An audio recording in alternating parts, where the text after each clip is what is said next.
বাংলা সহ ১২টি রাজ্য এবং কেন্দ্রশাসিত অঞ্চলগুলিতে শুরু হচ্ছে বিশেষ নিবিড় সংশোধন বা এসআইআর। সোমবার দিল্লির বিজ্ঞান ভবনে সাংবাদিক বৈঠকে এমনটাই ঘোষণা করলেন দেশের মুখ্য নির্বাচন কমিশনার জ্ঞানেশ কুমার। কিন্তু আসামে এসআইআর কার্যকর হচ্ছে না কেন? বাংলা সহ আরো ১১টি রাজ্য জুড়ে কিন্তু এই এসআইআর এর ঘোষণা হয়েছে। আসামে কেন এসআইআর হচ্ছে না? তো কেন আসামে এসআইআর হচ্ছে না, কারণ ব্যাখ্যা করেছেন নির্বাচন কমিশনার। তিনি বলেন যে সুপ্রিম কোর্টের নজরদারিতে অসমে এনআরসি প্রায় শেষের পথে।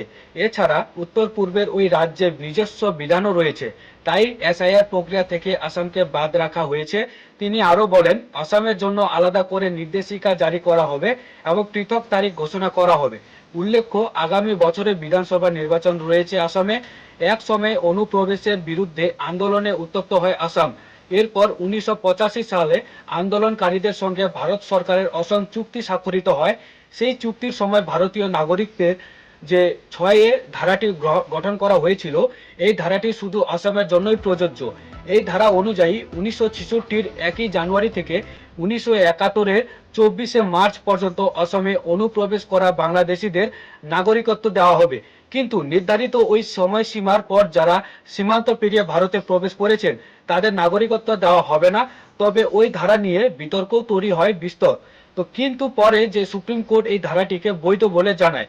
এদিন কমিশনারের তরফে জানানো হয়, দ্বিতীয় পর্বে এসআইআর হবে পশ্চিমবঙ্গ, তামিলনাড়ু, উত্তরপ্রদেশ, রাজস্থান, ছত্তিশগড়, গোয়া, গুজরাট, কেরল, লাক্ষাদ্বীপ, মধ্যপ্রদেশ, পুদুচেরি এবং আন্দামান নিকোবরে।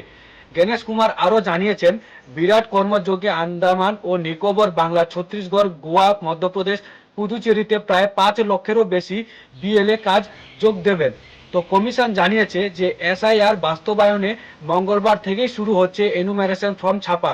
আজকে থেকে এসআইআর চালু হবে এবং এনুমারেশন যে ফর্ম সেগুলি কিন্তু আজকে ছাপা হবে।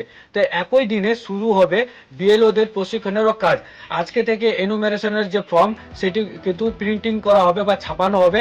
তার সাথে সাথে বিএলওদেরও কিন্তু প্রশিক্ষণ হবে বা ট্রেনিং হবে আজকে থেকেই, যা চলবে আগামী ৩ পর্যন্ত, মানে ৩ নভেম্বর পর্যন্ত বিএলওদের ট্রেনিং চলবে। আজকে থেকে কিন্তু শুরু হয়ে যাবে তাদের ট্রেনিং।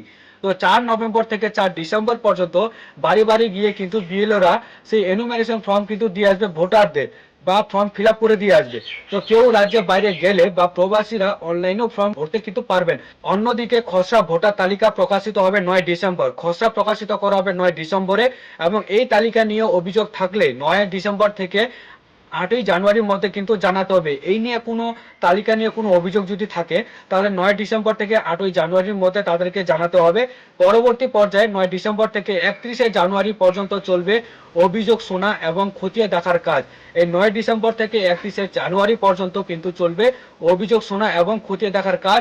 চূড়ান্ত তালিকা প্রকাশিত হবে ৭ই ফেব্রুয়ারি। তো কমিশনার কিন্তু স্পষ্ট জানিয়ে দিয়েছেন যে ৩১শে জানুয়ারি পর্যন্ত যে কোনো অভিযোগ শুনবে তারা এবং তারা খতিয়ে দেখবে।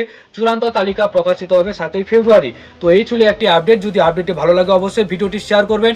ফেসবুক থেকে ভিডিওটি দেখে থাকলে ফেসবুক পেজটিকে ফলো করে রাখবেন, ইউটিউব চ্যানেলটিকে সাবস্ক্রাইব করে রাখবেন।